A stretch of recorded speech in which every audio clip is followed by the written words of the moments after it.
Қайырлы күн баршаңызға, менің каналыма қош келдіңіздер. Бүгін сіздермен өте дәмді болып шығатын әрі өте тез дайындалатын, миксерді қажет етпейтін кекстардың рецептісімен бөлісетін боламын. Видеоны міндетті түрде соңына дейін көріңіздер. Керекті ингредиенттердің тізімін осы видеоның астында описаниеда жазып қалдыратын боламын. Ең алдымен ыдысымызға жұмыртқамызды саламыз. Венчиктің көмегімен жақсылап араластырамыз.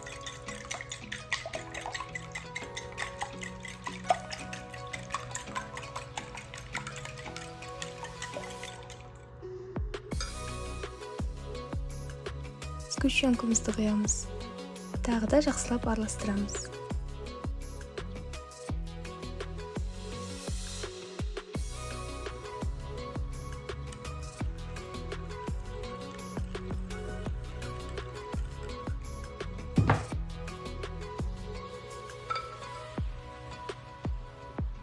Електен өткізілген ұнымызды саламыз. Разрыхите қосамыз. Тағы да араластырамыз.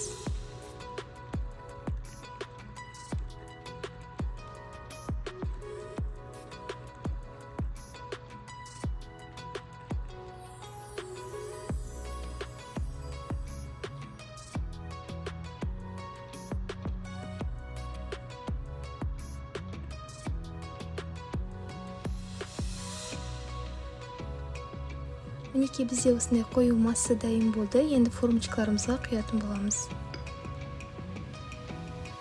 Мен осындай силиконды формада пісіретін боламын. Бұл формалар майлауды қажет етпейді. Шамамен 1,5 ас қасықтан құйып шығатын боламыз. Менде осы массадан 12 штук кекс шықты.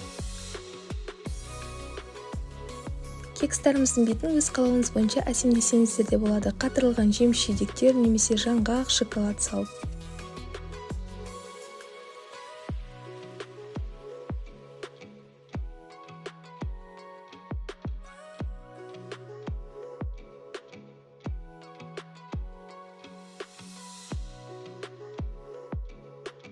Кекстарымызды қызып тұрған пеште 180 градуста 20-25 минутта пісіретін боламыз. Өз пешіңізге қарай ориентир жасаңыздар болады.